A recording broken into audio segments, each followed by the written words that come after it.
This is Rubbernecker set 719 watercolor poppies.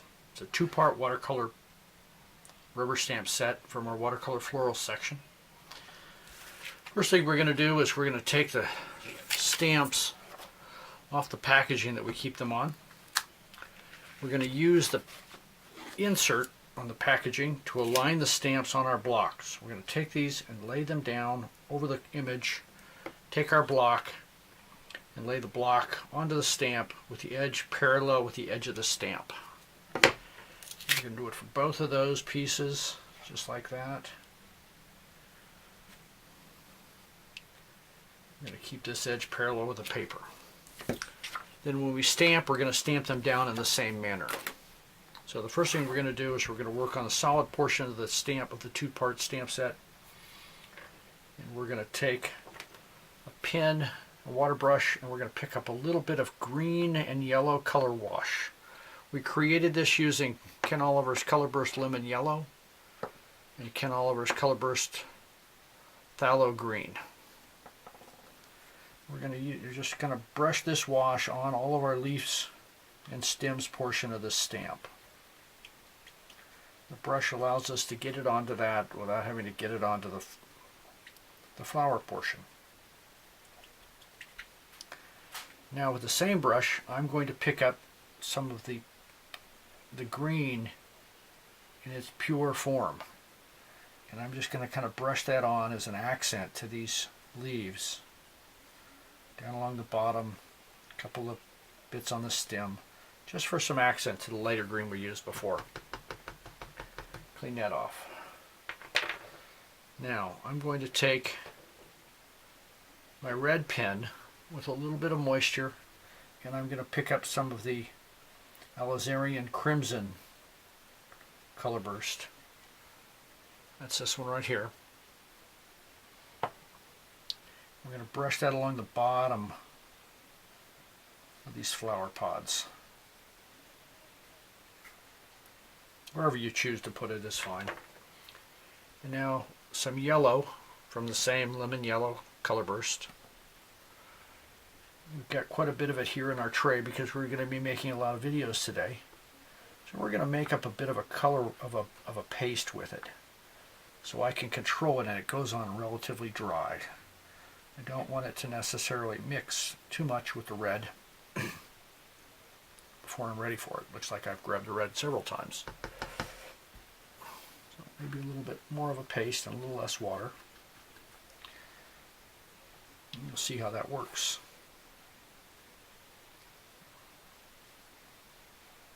Here we go.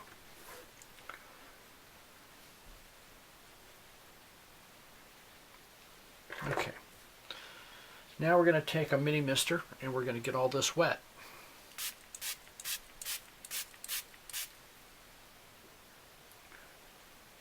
Take a piece of watercolor cardstock, just use one. This is a 110-pound cardstock. We'll put our image on it with this edge parallel with the edge of the paper like we talked about. Now give that a second to transfer the watercolor to the paper. The paper will suck it off of the rubber. Give it just a bit of time into the fibers of the paper. Just like that.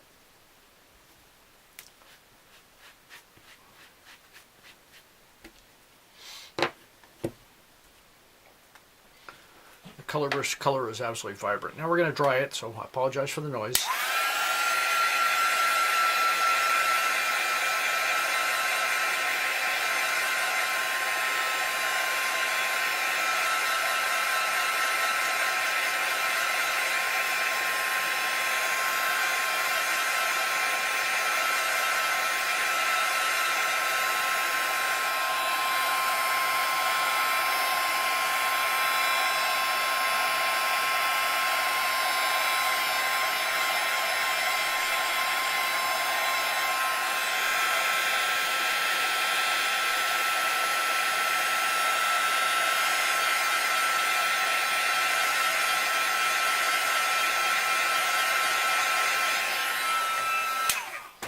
The reason we dried the back of it is that there's no sense in chasing the moisture all the way through the paper from the front.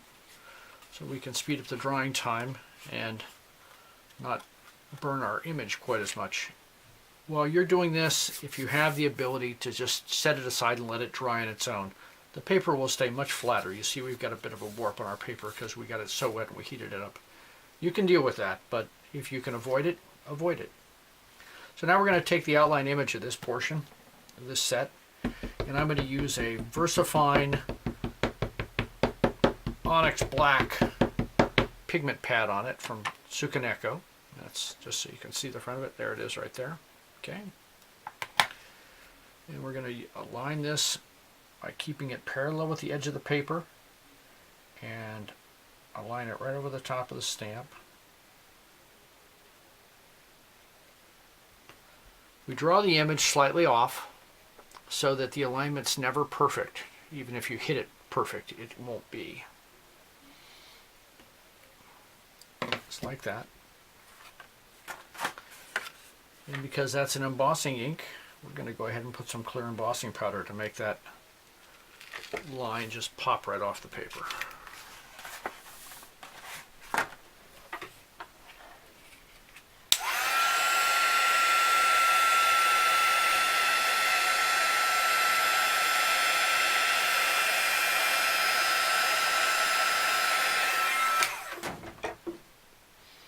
And as easy as that.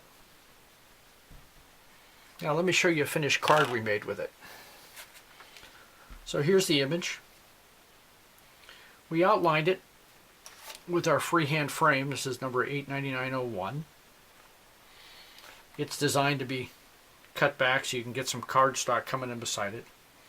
Then we took our freehand phrase set, which is item number 900, and we took the circle and one of the phrases, six of the phrases fit within the square or the circle, and we put that on as an accent. Little ribbon, little accent, and you have a cute little card.